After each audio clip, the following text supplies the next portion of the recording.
Okay అండి, 10వ తరగతికి సంబంధించిన ఇతివృత్తాలు, ప్రక్రియ, రచయితల గురించి చూద్దాం. పాఠం పేరు మాతృభావన. మాతృభావన.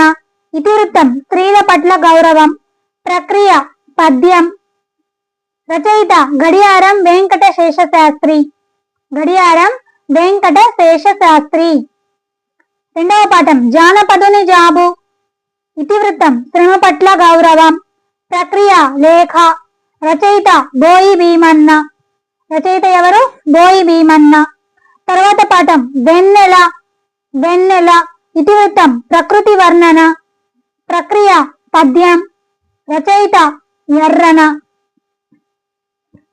తర్వాత పాఠం ధన్యుడు. ధన్యుడు. ఇతివృత్తం విలువలు. ప్రక్రియ కథ. రచయిత చిన్నయ్య సూరి. చిన్నయ్య సూరి. తర్వాత పాఠం శతక మధురిమ. శతక మధురిమ. నైతిక విలువలు. ఇతివృత్తం ప్రక్రియ పద్యం. ప్రక్రియ పద్యం. రచయిత శతక కవులు. తర్వాత పాఠం మా ప్రయత్నం. మా ప్రయత్నం. ఇతివృత్తం స్త్రీ సాధికారత. స్త్రీ సాధికారత. ప్రక్రియ పీఠిక. పీఠిక.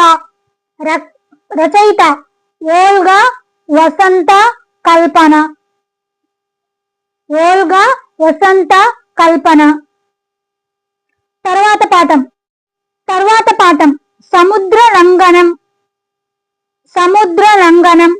ఇతివృత్తం వర్ణన. ప్రక్రియ ప్రబంధ పద్యం. ప్రబంధ పద్యం. రచయిత అయ్యలరాజు రామభద్రుడు. రచయిత ఎవరు? అయ్యలరాజు రామభద్రుడు. తర్వాత 8వ పాఠం మాణిక్య వీణ. ఇతివృత్తం సామాజిక స్పృహ. ప్రక్రియ వచన కవిత. రచయిత విద్వాన్ విశ్వాం. విద్వాన్ విశ్వాం. తర్వాత 9వ పాఠం గోరంత దీపాలు. గోరంత దీపాలు. ఇతివృత్తం మానవ సంబంధాలు. మానవ సంబంధాలు. కథ. ప్రక్రియ కథ సామాజిక సేవ. కథ సామాజిక సేవ. రచయిత పులికంటి కృష్ణారెడ్డి. పులికంటి కృష్ణారెడ్డి. తర్వాత పాఠం భిక్ష. భిక్ష. ఇతివృత్తం మానవ స్వభావం. మానవ స్వభావం. ప్రక్రియ పద్యం. ప్రక్రియ పద్యం. రచయిత శ్రీనాథుడు. రచయిత ఎవరు? శ్రీనాథుడు. తర్వాత పాఠం చిత్రగ్రీవం. చిత్రగ్రీవం. ఇతివృత్తం శాస్త్రీయ పరిశీలన. ప్రక్రియ అనువాద కథ. రచయిత ధనగోపాల్ ముఖర్జీ. ధనగోపాల్ ముఖర్జీ. తర్వాత మనకి ఇందులో ఉపవాచకంలో రామాయణం గురించి ఇచ్చారు.